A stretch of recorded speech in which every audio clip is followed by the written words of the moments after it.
समाचार अब विस्तार से। शहीद चंद्रशेखर आजाद के बलिदान दिवस पर आज वरिष्ठ भाजपा नेता मुकेश टंडन ने भाजपा नेताओं व कार्यकर्ताओं के साथ आजाद की प्रतिमा पर माल्यार्पण कर उन्हें याद किया। हुए थे और आप सबको ज्ञात है कि वो सेनानी थे, ये वो वीर सपूत थे भारत माता के, जिन्होंने आजाद ही जिएंगे और आजाद ही मरेंगे के नारा दिया था। और ये भी कमाल है कि किसी अंग्रेजों के हाथों न कठपुतली बन पाए और ना ही अंग्रेजों के हाथों में आए। उन्होंने साफ कहा था जब वो जिंदाबाद भारतीय जनता पार्टी जिंदाबाद जिंदाबाद, बोलो भारत माता की जय, भारत माता की जय।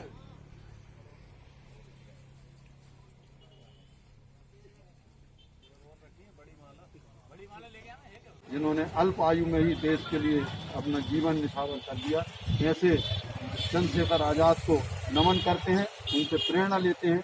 इसी के साथ विदिशा की माटी के सपूत स्वतंत्रता संग्राम सेनानी रघुवीर चरण शर्मा जी को भी हम प्रणाम करते हैं कि उन्होंने अपनी सम्मान निधि से इस मूर्ति का निर्माण कराया और आज हम यहाँ पर एकत्रित होकर शहीद चंद्रशेखर आजाद को याद कर रहे हैं। मैं सभी से, युवा साथियों से यही अपील करता हूँ कि उनके जीवन की पुण्यतिथि है। आज ही के दिन सन 1930 में उन्होंने अपने आप को आज़ाद रहते हुए स्वयं गोली मारकर जीवन लीला समाप्त की। तो जो उनका ये कहना था कि हम आज़ाद हैं और आज़ाद ही रहेंगे, इसलिए जब वो अंतिम रूप से अंग्रेजों द्वारा उन पर हमला हुआ एल्फ्रेड पार्क इलाहाबाद में, और उन्होंने देखा कि जब एक गोली बची है तो उस एक गोली से उन्होंने अपनी जीवन लीला समाप्त कर ली। और इस तरह से वो जीवित रूप से किसी के हाथ नहीं आए और आज़ादी रहे। उनका आज़ादी के आंदोलन में बहुत बड़ा योगदान है। जितने हमारे क्रांतिकारी साथी हुए इस देश में, भगत सिंह हों, अशफाक उल्लाह हों, राम प्रसाद बिस्मिल हों, बटीकुशर दत्त हों, अन्य जितने लोग भी हैं, सब की प्रेरणा श्री चंद्रशेखर आजाद जी ही थे। और इसलिए आज हम उन्हें यहाँ श्रद्धा सुमन अर्पित करने आए हैं। हम शहर की ओर से धन्यवाद ज्ञापित करते हैं स्वतंत्रता संग्राम सेनानी मैं साथियों आज कहना चाहता हूं कि वास्तव में अपने अधिकारों की अगर हमको लड़ाई लड़ना है, हमको अगर अपने अधिकार बचाना है, अपनी पार्टी बचाना है, अपनी विचारधारा बचाना है। आप क्या समझ रहे हो हमारी जो विचारधारा है कितने वर्षों के बाद उभर कर सामने आ पाई?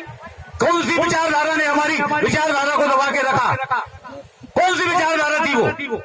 वही विचारधारा थी जो अंग्रेजों के साथ मिला करती थी, वही विचारधारा थी जिसने देश को हमारे गुलाम लंबे समय तक रखने के लिए जिसने महत्वपूर्ण भूमिका निभाई।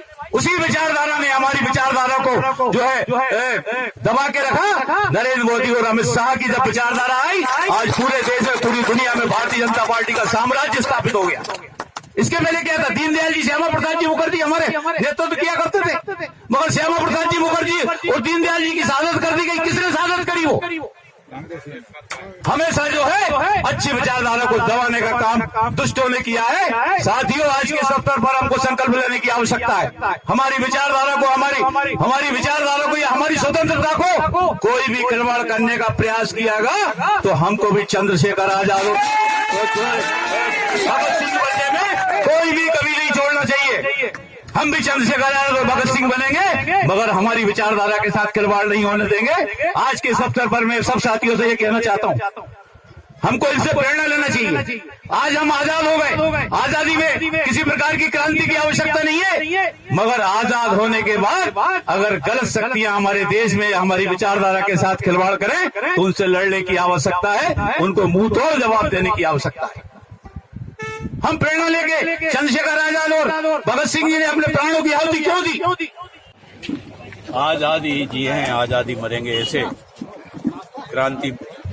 क्रांतिकारी महान योद्धा आज पंडित चंद्रशेखर जी आजाद का बलिदान दिवस है। वास्तव में आज अगर हम स्वतंत्र भारत में जो सांस ले पा रहे हैं वो इन महान योद्धाओं के कारण ही दे पा रहे हैं, जिन्होंने अंग्रेजों के खिलाफ एक ऐसा संघर्ष किया था कि अंग्रेज अपने प्राणों को बचाकर भारत देश छोड़ने पर मजबूर हो गए। उन्हीं के कारण आज हम स्वतंत्र भारत में जो है सांस ले पा रहे हैं।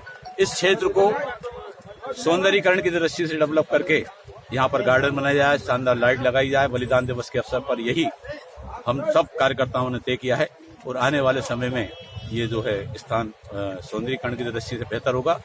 और मिर्जापुर जो है, जिसका नाम मिर्जापुर है, उसका नाम बदलकर चंद्रशेखर आजाद नगर रखा जाए। ये प्रस्ताव नगर पालिका भाई साहब 3 मूर्ति एक साथ लगाने का प्रस्ताव उठा रहा था। हमारी परिषद की बैठक में ये निर्णय किया था कि चंद्रशेखर उनके भगत सिंह जी, राजगुरु और सुखदेव की मूर्ति लगाएं, मगर वो हमारे बाबू ने उस समय जो प्रोसीडिंग लिखी थी उसमें एक राजगुरु का प्रस्ताव डालना भूल गए थे। उसके कारण वो 3 मूर्ति वहां नहीं लग पाई, जिसको हमने बाद में त्रुटि ठीक की है। उसके कारण वो मूर्ति नहीं लग पाई, मगर आने वाली जो परिषद है हमारी बनेगी, हमें पूरा विश्वास है। और इन तीनों क्रांतिकारी नेताओं की भी वहां मूर्ति स्थापित की जाएगी। और चंद्रशेखर आजाद चौराहे के नाम से ही वो क्षेत्र खेला जाएगा। ये हमने पहले ही नगर पालिका परिषद की बैठक में हमने ये प्रस्तावित करके तय कर लिया।